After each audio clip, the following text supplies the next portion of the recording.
नवधा भक्ति। भक्ति के अधीन होकर भगवान श्री राम जब शबरी मैया की कुटिया पर पहुँचे तब शबरी गदगद हो गई। आज शबरी को अपने सद्गुरु महाराज की कृपा का फल राम जी का दर्शन मिला।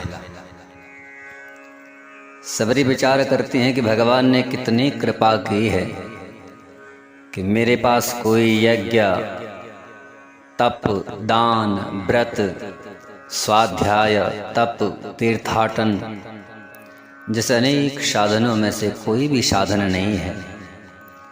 अब फिर भी भगवान सभी महात्माओं के आश्रम छोड़कर मेरी कुटिया पर कैसे पधारे। धैर्य करके भगवान से पूछ लिया कि भगवान मैं तो अधम ते अधम, अधम अति नारी, और फिर भी आप कृपा करके मेरी कुटिया पर कैसे पधारे हैं। भगवान ने कहा इसके दो कारण हैं। मुख्य कारण तो ये है कि तुम्हारे गुरुदेव तुम्हें कहकर गए थे कि एक दिन तेरी कुटिया पर राम जी अवश्य आएंगे।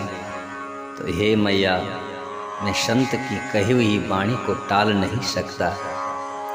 जो बात संत अपने मुखारविंद से निकाल देते हैं वैसा मेरे को करना ही पड़ता है। कह रघुपति सुनो भामिनी बाता, मानव एक भक्ति कर नाता।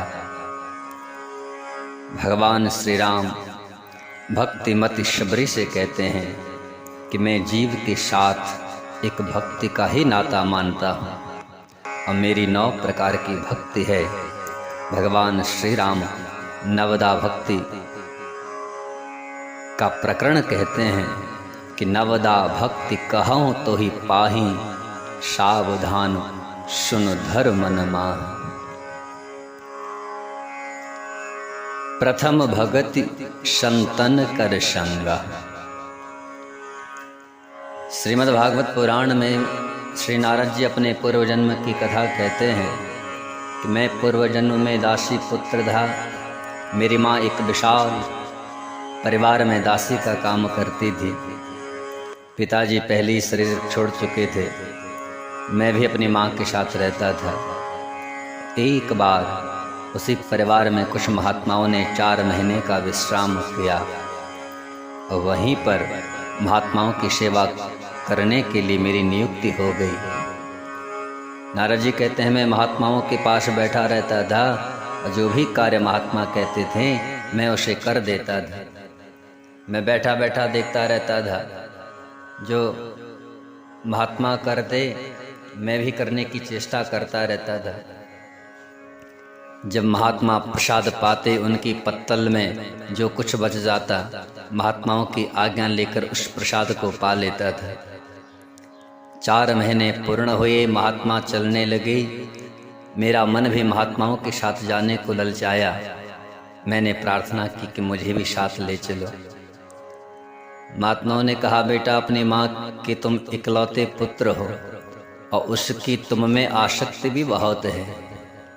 अबे यहीं रहकर भजन करते रहो। ये आज्ञा पाकर महात्मा तो चले गए।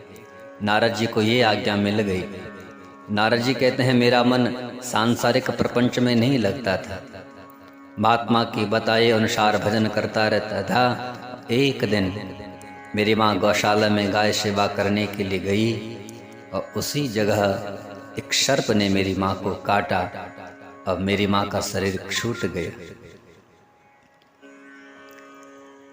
अब मैं अकेला भगवान की भक्ति में माँ बाधक थी। अब वह भी अब कारण दूर हो चुका था। इसलिए नारद जी कहते हैं मैं भी घर से निकल पड़ा। चलते चलते जंगलों में घूम रहा था। एक पेड़ के नीचे बैठकर भगवान का ध्यान कर रहा था कि मुझे कुछ क्षणों में भगवान के दर्शन हुए। मैं आनंद विभोर हो गया। कुछ ही क्षणों में भगवान की वो झांकी अंतर्धान हो गई। मैंने बारंबार प्रयत्न किया कि भगवान के दर्शन दोबारा हों, लेकिन नहीं हुई। फिर आकाशवाणी हुई कि इस जन्म में आप को दर्शन नहीं होंगे, आपको एक जन्म और लेना पड़ेगा। और तब तक भगवान का भजन करते रहो। तो नारद जी कहते हैं, समय आया शरीर छूटा, शरीर छूटने के बाद में किसी माता के गर्भ में गए बगैर ब्रह्मा जी का मानस पुत्र नारद हुआ। और यह फल मिला संत के संग करने का।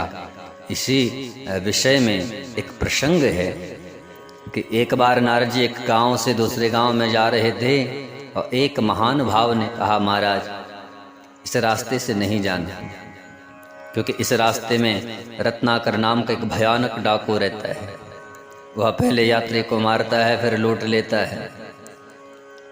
नारद जी विचार करने लगे कि इस गांव में रहने वालों का कल्याण तो कोई भी महात्मा कर देगा, लेकिन जो आत्मा इतना घोर पाप कर रही है उसका कल्याण मुझे अवश्य करना चाहिए। यह कहकर नारद जी उसी रास्ते से आगे बढ़ गए और थोड़ी दूर जाने पर आवाज आई, ठहरो ठहरो। नारद जी अपनी वीणा पर श्रीमन नारायण की पावन ध्वनि का उच्चारण करते हुए जा रहे थे। तुम्हारे मुखारविंद से मीठी ध्वनि सुनकर मैं तुझे जान से नहीं मार रहा हूं। तो श्री नारद जी रुक गए।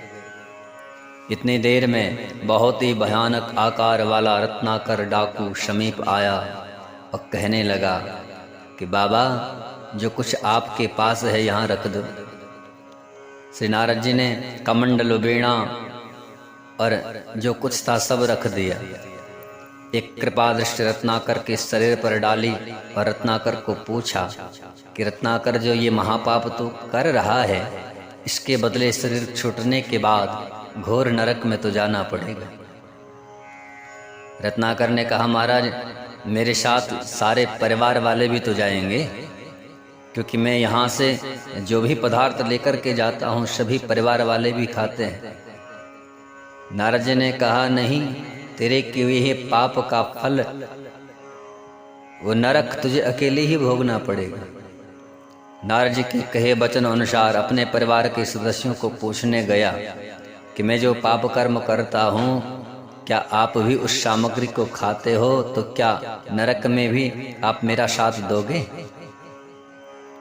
माता ने कहा कि बेटा, हम तुझे कब तक कहें कि पाप कर्म तो तू कर रहा है। तू पाप कर्म करके कमाई कर। जिस समय तू बालक था हम परिश्रम करके तेरा पालन पोषण करते थे। अब तू जवान हुआ, हम बूढ़े हो गए। अब हमारे पालन पोषण की जिम्मेदारी तो तुम्हारी है।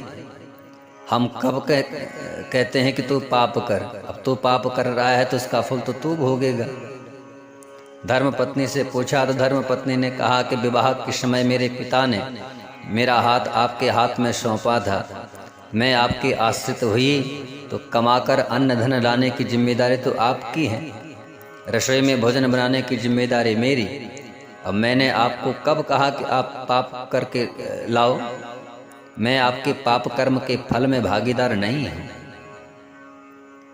रत्नाकर को ये बातें उनके मन को ठेस पहुंचाने वाली लगी। उसके अंदर घर कर गई। अरे, जिनके लिए मैं अनुचित काम करता रहा ये साथ देने को तैयार नहीं है। घर से जंगल में आकर श्री नारद जी के चरणों में गिर गया। कहा कि महाराज मुझे बचा दो। जिनको पाप कर्म करके खिला रहा था उन्हें छोड़कर संत जो अभी अभी मिले थे उनके चरणों में प्रार्थना कर रहा है कि महाराज मुझे बचा दो। नारद जी ने कहा कि भैया, इसका तो एक ही उपाय है कि पिछला पाप निवृत्त हो जाए, कि भगवान श्री राम का पावन नाम राम इसको जपता रहे। रत्नाकर से राम राम तो निकला नहीं। यदि पाप करने वाले की जिह्वा से राम नाम कभी निकलता नहीं है। रत्नाकर ने कहा कि मेरी जिह्वा से वह शब्द नहीं निकलता। श्री नारद जी ने पूछा, क्या निकलता है? तो रत्नाकर कहता है कि मैंने जीवन भर मारा मारा किया है, इसलिए मैं मरा मरा बोल सकता हूँ, पर राम राम नहीं कह सकता। नारद जी ने कहा कि भैया तू मरा मरा ही बोल दे। संतों के पास तो युक्तियाँ होती हैं। 3 बार मरा मरा बोले तो राम राम में बदल जाता है। रत्नाकर ने पूछा, महाराज कितनी देर रटना है? नारद जी ने कहा, निरंतर उच्चारण करते रहना है। अब रत्नाकर नाम जप पर लग गया। नारद जी चले गए, समय बीतता गया और नारद जी का एक बार पुनः यहीं से आगमन हुआ। श्री नारद जी को ध्यान आया, यहाँ एक भक्त को बिठाकर गए थे, देखें तो सही कैसी स्थिति में है। श्री नारद जी ने देखा जहाँ रत्नाकर बिठाया था वहाँ मिट्टी का ढेर हो गया। मिट्टी हटाई तो रत्नाकर जप कर रहे हैं, राम नाम की ध्वनि आ रही है। चारों ओर दीमक चढ़ गई और संस्कृत में दीमक को वाल्मीकि कहते हैं। तब श्री नारद जी ने उन्हें उठाकर हृदय से लगाया और ब्रह्म ऋषि वाल्मीकि नाम रख दिया। ब्रह्म ऋषि वाल्मीकि ने राम जी के अवतार होने से पहले ही वाल्मीकि रामायण लिख दी। और जब भगवान का अवतार हुआ, नरलीला करते समय भगवान वन में सीता जी की खोज कर रहे थे, तब एक महात्मा ने श्री राम जी से पूछा, राम जी क्या खोज रहे हैं? श्री राम जी ने कहा कि सीता जी को कोई चुरा करके ले गया है। महात्मा ने कहा कि आप वन में क्यों आए थे? श्री राम जी ने कहा राक्षसों का संहार करना था। महात्मा ने कहा आप बैकुंठ में बैठे बैठे नहीं मार सकते थे क्या? श्री राम जी ने कहा मार तो सकता था। तो कहा फिर क्यों आए हो? महात्मा ने कहा, श्री राम जी ने कहा कि क्या करूं, जैसा ब्रह्म ऋषि वाल्मीकि ने अपने रामायण में लिख दिया वैसा मुझे करना पड़ा। श्री वाल्मीकि जी की कितनी ऊंची स्थिति बनी। जब श्री राम जी वन में गए तो वाल्मीकि के आश्रम में जाकर के पूछते हैं कि मुझे अच्छा सा स्थान बताइए जहाँ मैं भैया लक्ष्मण सीता सहित 14 वर्ष रह सकूं। तब श्री वाल्मीकि जी ने भगवान को विश्राम करने के लिए 14 स्थान बताए हैं और वह 14 स्थान 14 प्रकार के प्रभु भक्ति के साधन करने वाले भक्तों के हृदय ही बताए हैं। श्री वाल्मीकि जी का इतना साधन बढ़ा कि भगवान श्री राम ने